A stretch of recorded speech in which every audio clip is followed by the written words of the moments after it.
Olá todo mundo, eu sou o Giovanni Domante, vocês estão de volta ao Convite do Narrador e hoje eu estou aqui para fazer uma homenagem ao Dia das Crianças. Mas eu não vou colocar nenhuma criança no vídeo porque o Felca me deixou traumatizado.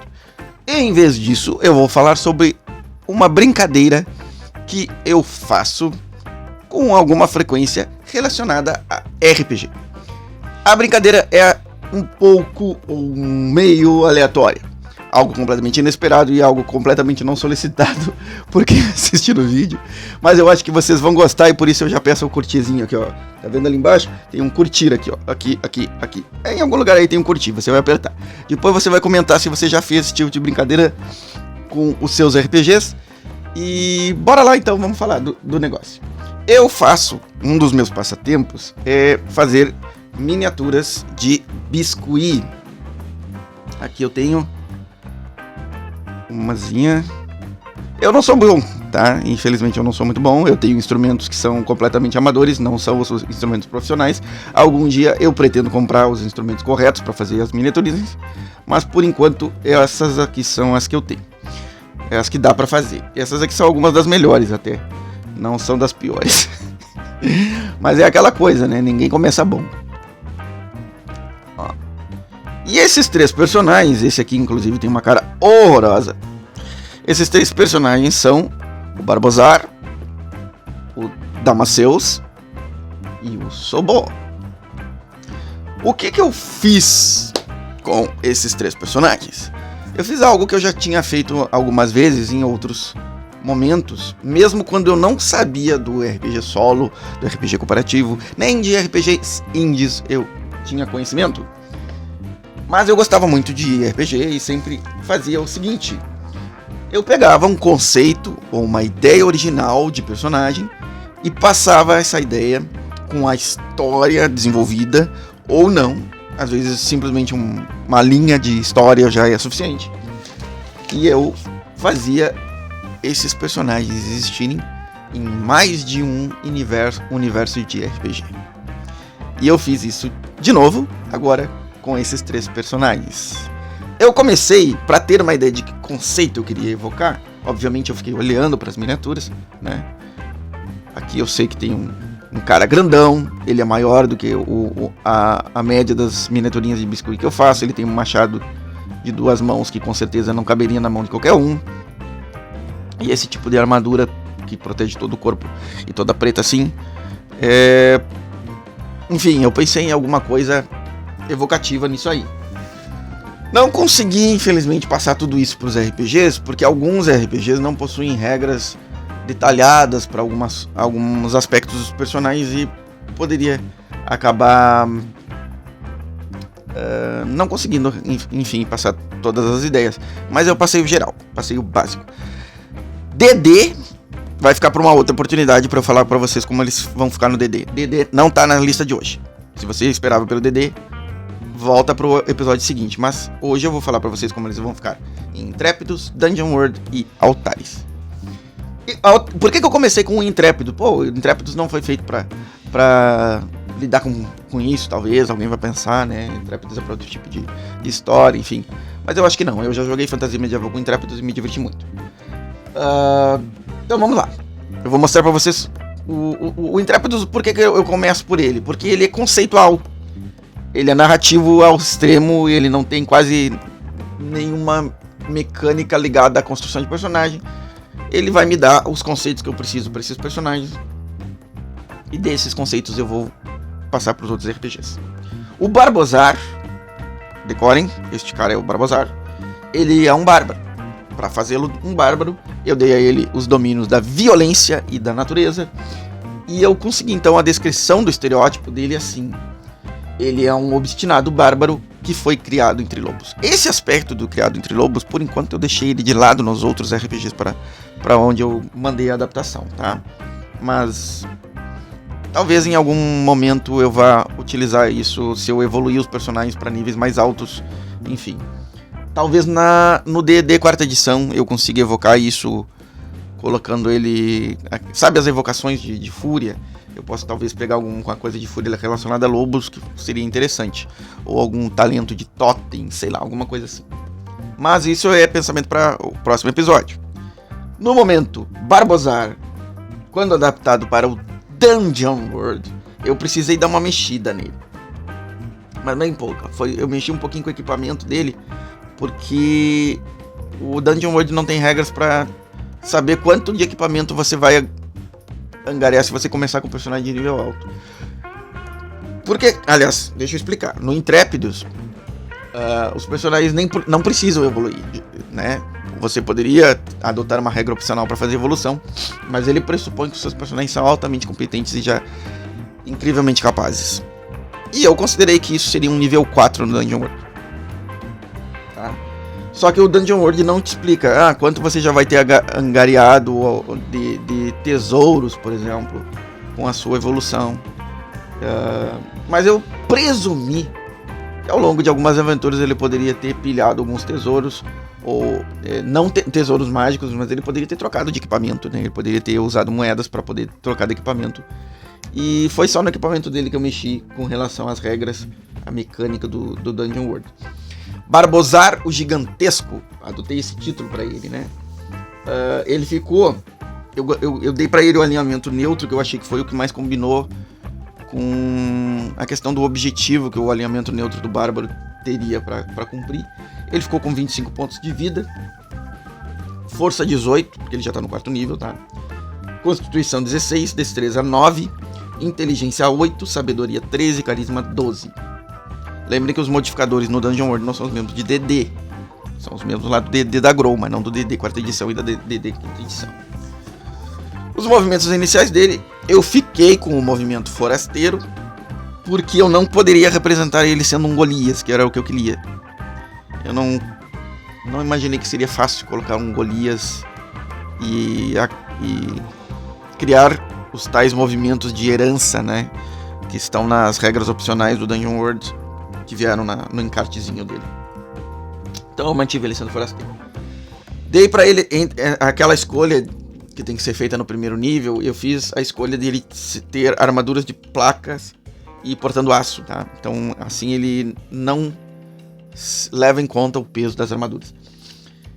Ele tem apetite hercúleo por conquista, fama e glória, porque isso combina com a ideia que eu tinha de que ele é um Golias, e os Golias são aquela raça que gosta de conquistas, gosta de competições e tudo mais. E o que é relevante aqui então é que esse machado dele é um machado que eu modifico pelos níveis a mais que ele ganhou. Ele ganha nível de guerreiro, daqui a pouquinho ele vai ganhar, não níveis de guerreiro, mas ele ganha um talento de guerreiro multiclasse. E aí eu fiz esse machado ser a arma favorita dele como guerreiro, tá? E ele tá usando uma armadura de escamas, que teria sido a mudança de equipamento que eu fiz pra ele. O que são os movimentos avançados dele? Ele tem apetite por destruição, que é o multiclasse do Bárbaro. Ele pegou a arma favorita nesse movimento de multiclasse, fazendo com que o machado dele seja afiado, dando mais 2 penetrante, ou seja, ele reduz a armadura de um inimigo em 2 pontos. E é de alta qualidade, que significa que não é peso 2, é peso 1, né, como seria o machado. Ele escolheu também o movimento esmagar, que significa que ele pode fazer um inimigo perder um objeto ou alguma coisa que está em si, quando ele consegue 12 ou mais no matar e pilhar. E ele tem o movimento sempre em frente, que eu achei que era muito legal para combinar o atletismo dos Golias, né? Quando ele desafia o perigo numa situação que envolve movimento, ele recebe mais 1. Vamos passar para altares agora para explicar o Barbozar. No altares, o Barbozar, eu tive que manter ele como humano, porque eu não quis criar a raça Golias, eu achei que ia ser complicado demais. Ele é um Ruma, né, que é os humanos. Ruma Berserker das montanhas e com foco em força. Ele tem 13 pontos de vida e 10 pontos de energia. Os conhecimentos dele são animais, montanhas, guerra e sobrevivência. Aqui eu fiz uma substituição que seria baseada no histórico dele, né? O Altares em si permite que você faça uma substituição de conhecimento com base no que você considera ser a profissão do seu personagem. Mas eu considerei que algum elemento de histórico também justificaria. E aí eu fiz uma substituição, se não me engano, é animais ali que eu substituí. Ele tá levando esse machado pesado, tá? Um machado de 2 mãos. que causa dano normal 13 e crítico 6. Coloquei para ele como equipamento a cota de malha, porque eu achei que seria a melhor representação dessa armadura dele, embora isso aqui não seja uma cota de malha. Tá? Eu não quis fazer sorteio de tesouros mágicos com relação à evolução que ele tem, porque eu teria que criar uma regra da casa muito forte para isso, né? Muita coisa. Eu já criei uma regra da casa pro Sobô, pro Damaceus, foi para ele, agora não me lembro. Bom, enfim, eu criei para alguém. Mas para evoluir os 3 personagens, eu vou adotar no Altares, que eles estão comparável ao nível 4 do Dungeon World, seria 14 pontos de experiência, tá? Quais são? Eu dei pra ele um elmo simples e ele tem kit de equipamento e kit de escalado. Quais são as habilidades que ele tem? No primeiro nível ele tem vingança crítica, ele tem o golpe devastador no nível 2, nível não, mas seria a segunda habilidade que eu comprei com 4 pontos de experiência. Grito de provocação que eu compro com mais 4, e aí eu dei pra ele guerreiro de aço como habilidade geral com mais 6 pontos de experiência, tá? Basicamente isso aí. Vamos para o Damaceus. Tá? Damaceus. No Intrépidos ele adotou os domínios da violência e arcano. Ele é um paladino robusto, canalizador da destruição. Tá? No Dungeon World, ele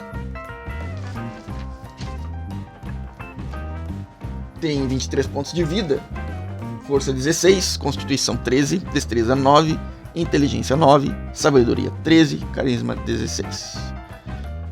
Ele tem ancestralidade. Aí nesse aqui sim, eu peguei movimento de ancestralidade ou de herança, alguma coisa assim, pela regra opcional, tá?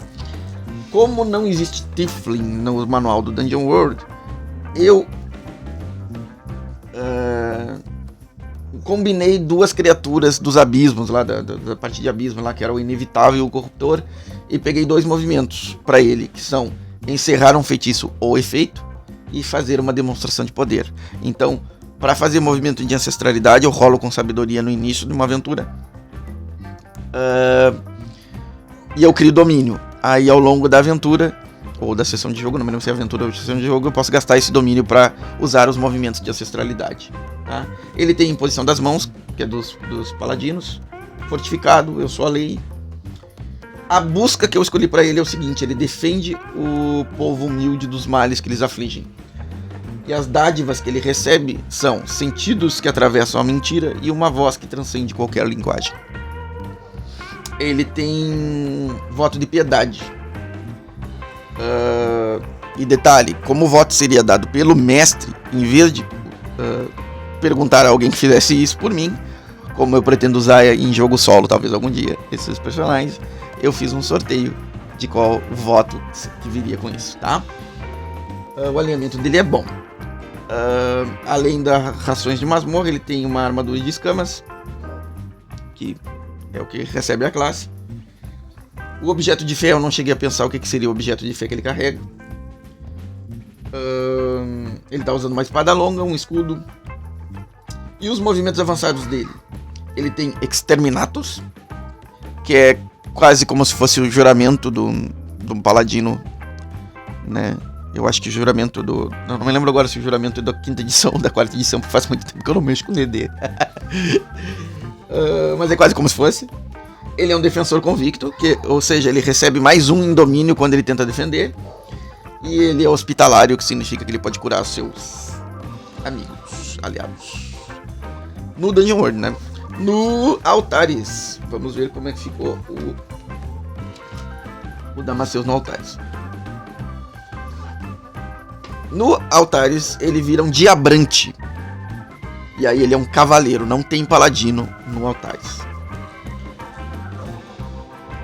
Mas eu achei que era o mais perto, tá?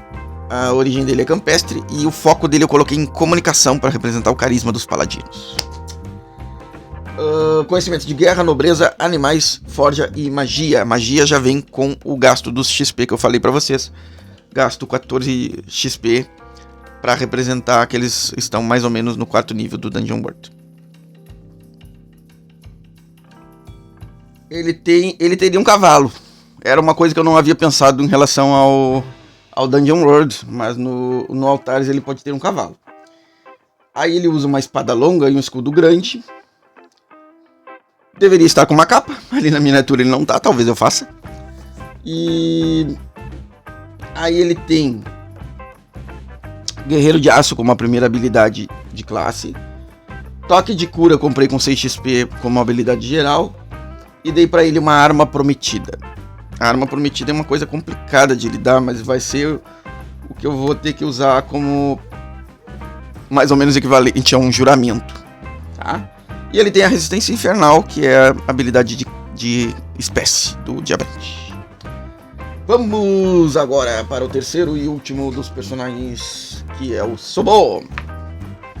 Esse Sobo é um personagem especial pra mim, porque foi... era pra ser uma coisa e virou outra essa miniaturinha, tá? Talvez alguém por aí reconheça ou consiga imaginar o que ele seria e não virou, por causa da minha falta de talento. No Intrépidos ele tem sobrevivência à natureza como domínios, e ele é um guerreiro tribal ancestral conduzido pelas estrelas. Tá? Apenas porque eu utilizei as frases evocativas que tem no próprio Intrépidos. O conceito dele é um pouco mais que isso. Tá? No Dungeon World ele tem 24 PVs. Eu fiz ele como humano, tá? Alinhamento bom, porque eu não gostei das frases de neutro. Eu queria que ele fosse neutro, porque eu queria que ele pesasse a balança, mas ele fosse ele teria o conceito de rei justo e guerreiro, um rei guerreiro, sabe? Mas não deu legal. Fiz ele ser um ranger, tá?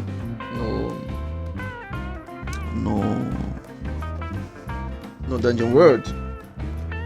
Mas ele não é um ranger normal, e eu já explico por quê. Primeiro vamos falar dos atributos. Ele tem força 13, constituição 16, destreza 13, inteligência 9, sabedoria 16 e carisma 9.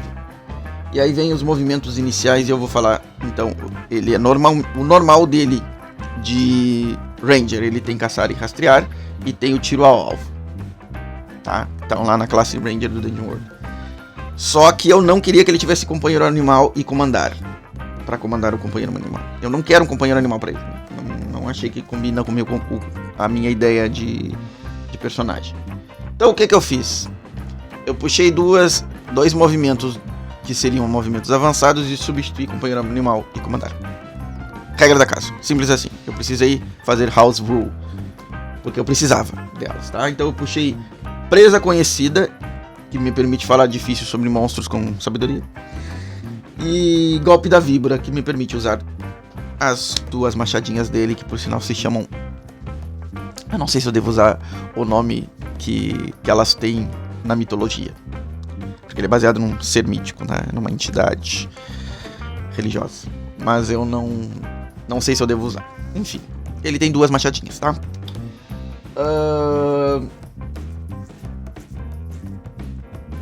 Ele não usa armadura, que o Ranger poderia usar.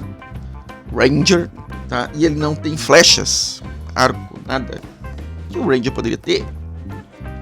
Então, eu permiti que ele tivesse essas 2 machadinhas, que seriam armas de arremesso e de corpo a corpo, tá? Como movimentos avançados, eu dei a ele deuses em meio à desolação, porque ele é um clérigo de seus ancestrais. E ele tem Sigam-me, que permite que ele seja um baita cara fazendo empreender jornada, e Local Seguro, que é um baita cara fazendo montar acampamento, tá? E é isso. O Sobo foi o personagem que precisou que eu fizesse house rules, fizesse regras da casa, para representar o conceito que eu tinha em mente, que não queria aprender as regras certinhas do jogo. Vamos ver como é que ele ficou no Altares, porque no Altares ele também teve uma outra mudança. No Altares, na verdade, foi até bem simples de adaptar ele, fazendo ele ser um patrulheiro. Ele é da origem vulcânica e foco em saúde. Tem 12 PVs, 11 pontos de energia. E ele tem os conhecimentos de guerra, sobrevivência, minérios, nobreza e magia. Aí ele tem as duas machadinhas.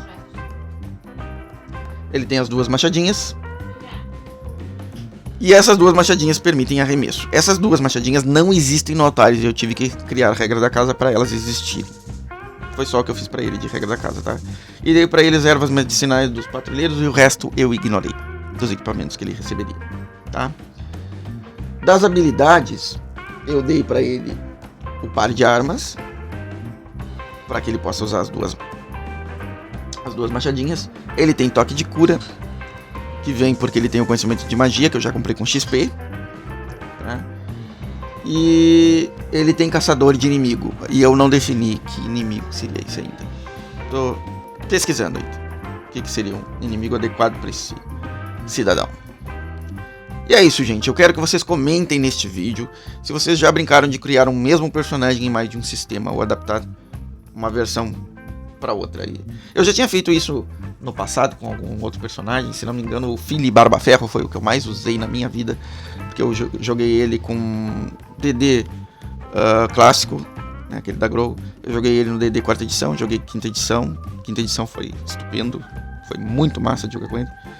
E eu fiz ele para Dungeon World e joguei ele no Altares, inclusive uma mesa com o Thiago Jung. Então é isso, gente. Por hoje é só. Até mais.